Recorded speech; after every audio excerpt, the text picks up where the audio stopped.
नमस्ते प्यारे बच्चों। और हमारी व्यंजन संधि चल रही है, उनमें से आपके 10-12 उदाहरण मतलब वो नियम हो गए हैं और उसी नियम को आगे बढ़ाते हुए अब हम जानेंगे अगले नियम के।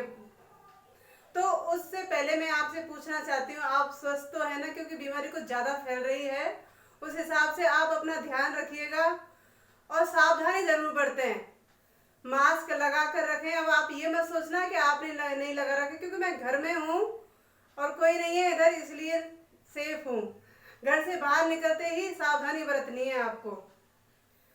नज़दीक नहीं आना है, सोशल डिस्टेंसिंग का पालन करना है, ये सब वगैरह वगैरह। आप बच्चे हैं तो मेरा फर्ज बनता है आपको समझाने का। सावधानी बरतें। कहते हैं सावधानी हटी दुर्घटना घटी। तो बीमारी को हमें अपने पास नहीं बुलाना है, क्योंकि अगर एक जना भी घर में हो गया ना संक्रमित, तो सब बराबर हो जाएंगे। आज मैं अगर लापरवाही बरतती हूँ तो मेरे घर वाले सब संपर्क में आ जाएंगे मेरे। तो ऐसे ही आपको भी सावधानी बरतनी है। आपके बड़े आपके बाहर निकलते हैं तो आपका फर्ज है कि उनको समझाएं। और अब इस कड़ी को आगे बढ़ाते हैं और चलो जान लेते हैं अगले नियम के बारे में। तो अगला नियम है हमारा व्यंजन संधि का नियम नंबर 12। नियम नंबर 11 तक आपके करा दिए हैं, ध्यान से पढ़ना। अब तक आपका त और द का नियम चल रहा था। व्यंजन संधि में अब तक सिर्फ यही आया है, त और द का नियम चल रहा है।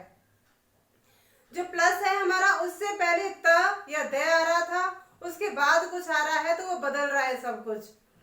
अब आएगा कुछ, अब स्वर तो आ रहे हैं लेकिन बाद में व्यंजन।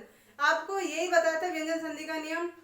व्यंजन होगा कहीं ना कहीं, या तो दोनों जगह व्यंजन हो सकता है, या पहले व्यंजन हो सकता है, या बाद में व्यंजन हो सकता है, लेकिन व्यंजन का होना जरूरी है, तभी बनेगी व्यंजन संधि। तो अब हम देखो, ध्यान से सुनना।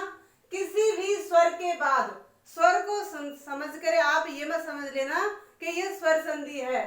किसी भी स्वर के बाद, दो बार लिख दिया, छ के आने पर, किसी भी स्वर के बाद छ ये देखना ही रहा हो तो ये छ है, छ छाता वाला छ जैसे एक लाइन में आता है ना। किसी भी स्वर के बाद छ के मेल पर या छ का आना, स्वर तथा बीच के स्वर तथा जो हमारा छ है, छ के बीच च का आगमन हो जाता है। किसी भी स्वर के बाद, ये ध्यान देने की बात है। देखो यहां पर आ रहा है ये, ठीक है, नहीं दिख रहा हो तो इधर समझा देती हूँ, ये आ रहा है इधर। किसी भी स्वर है ये, प्लस बाद में छ, तो इन दोनों के बीच में ये तो रहेंगे, ये भी रहेगा ये भी रहेगा, इनके बीच में च का आगम हो जाएगा, च आ जाएगा। अपने आप ही आ रहा है, किसी भी वर्ड को बदला नहीं जा रहा कि छ के स्थान पर च हो रहा है या ए के स्थान पर च हो रहा है। आगमन हो रहा है, मतलब वो अपने मन से आ रहा है। ये ध्यान देने की बात है। तो ध्यान दो, इसमें जो परिभाषा है इसकी, प्लस है, उससे पहले स्वर है और उसके बाद में छ छाता वाला, तो प्लस के स्थान पर च हो जाता है। ये वाला स्वर यही रहेगा, छ यही रहेगा और च का आगमन हो रहा है। तो इस चक्कर में ये ध्यान रखना है आपको, च आ रहा है। तो उदाहरण जान लेते हैं। आ प्लस छादन, जैसे आ प्लस छादन, आ भी यही है, छादन भी यही है, च का आगमन हो गया है। ध्यान देने की बात है, च का आगम हो गया है इधर। अनु प्लस छेद, छ भी है, स्वर भी है, अनु में स्वर है ना, तो च का आगम हो गया अनुच्छेद। स्व प्लस छंद, देखो आ यहाँ स्वर है, ये मत भूल जाना कि हर व्यंजन में स्वर छिपा रहता है। अगर वो आधा है तो व्यंजन है, अगर वो पूरा है तो उसमें कोई ना कोई तो स्वर है ही। जैसे स्व में, व में क्या है, ए, तो ए स्वर है, प्लस में छ, तो इन दोनों के बीच में आ जाएगा च, स्वच्छंद। समझ गए ना? देखो ऐसे लग रहा होगा यहाँ छोटा सा है स्व और छंद, बीच में इतना बड़ा कैसे बन गया? तो ये आ गया, यहाँ पर है स्वर और प्लस के बाद छ, इन दोनों के बीच में आ गया च, स्वच्छंद। तरु प्लस छाया, इसी तरह ये सारे उदाहरण हैं।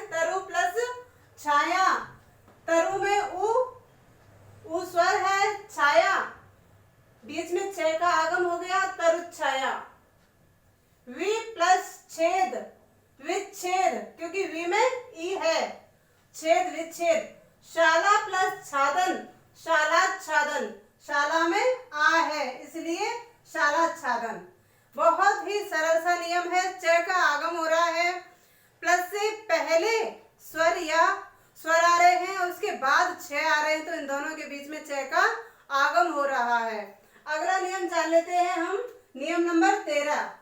देखो वहां पर भी स्वर आए थे, कोई सा भी स्वर है, यहाँ पर भी स्वर आ रहे हैं, लेकिन ध्यान देने वाली बात आ गई है आपकी, बिल्कुल सिंपल है, थोड़ा सा ध्यान देना है। नियम नंबर 13, आ के अलावा, मतलब इनके अलावा, मतलब ये नहीं होने चाहिए वहां पर। आ के अलावा मतलब ये नहीं होने चाहिए। जैसे मैं कर रही हूँ, मेरे अलावा वहां सब थे, इसका मतलब मैं वहां नहीं थी। ऐसे ही आ के अलावा अन्य किसी स्वर के साथ, इन दोनों स्वरों को छोड़ करके और कोई सी स्वर, आ के अलावा अन्य किसी स्वर के साथ स का योग होने पर स के स्थान पर स हो जाता है। आ के ये जो अलावा है, इनको छोड़ करके अन्य किसी स्वर के साथ, कोई सा भी स्वर हो, फिर तो उ हो, ई हो, ए हो, कोई सा भी हो, अन्य किसी स्वर के साथ इस वाले स के, अगर इस वाला स, ये वाला स है ना, ये का योग हो रहा है, तो स के स्थान पर ये वाला स हो जाता है। अब ध्यान देने की बातें हैं। वी प्लस सम, आ के अलावा है ये ना, देखो ई है, सम, विषम, बदल गया, ये वाला स ये इस वाले स में बदल गया, विषम। और अगर आपसे ये पूछा जाता है कि इसका विच्छेद कीजिए विषम का, तो वी प्लस सम बनाना, इस तरह से बनेगा। अभी प्लस सेग, ये वाला उदाहरण बहुत ज्यादा आता है पेपर में, शब्द दे दिया जाता है ये, और इसका विच्छेद पूछा जाता है कि आप इसका विच्छेद बताइए। अभी प्लस सेक का, तो ये बनेगा विच्छेद। ध्यान देने की बातें हैं। अभी प्लस सेक ये वाला बनेगा, ऐसे मत बना देना, अभी प्लस सेक ये वाला बना दो, ये नहीं। अभी प्लस सेक, अभिषेक, बहुत ज्यादा पूछा जाता है ये सवाल। अनु प्लस संग, अनुसंग, शब्द है अनुसंग, ये अगर विच्छेद करेंगे तो ये बनेगा, ये वाला संग आएगा, अनुसंग। वी प्लस साध, विषाद, स बदल गया क्योंकि ए आ के अलावा स्वर है ना, तो ये स्वर ए आ के अलावा ही तो हो गए। वी प्लस साध, विषाद।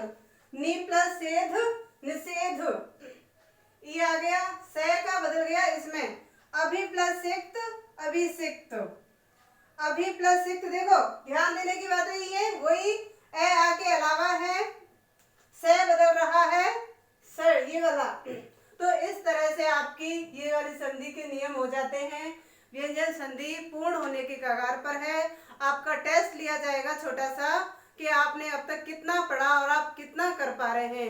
वीडियो को ध्यान से सुना करो, नियमों पर ध्यान देना है। लास्ट तक आपको कुछ ना कुछ मिलता रहेगा। सफलता का कोई शॉर्टकट नहीं होता, आपको यूं ही सफलता नहीं मिलेगी, आपको तपना पड़ेगा उस आग में। ये ध्यान रखना, आपको मेहनत करनी है तब जाके, और 100% देना है आपको, क्योंकि आप मेहनती हैं और मेहनत कर रहे हैं, ध्यान से पढ़ रहे हैं। और वीडियो अच्छी लगे तो लाइक करना, शेयर करना, कुछ पूछना हो तो कमेंट करके पूछ सकते हैं। धन्यवाद।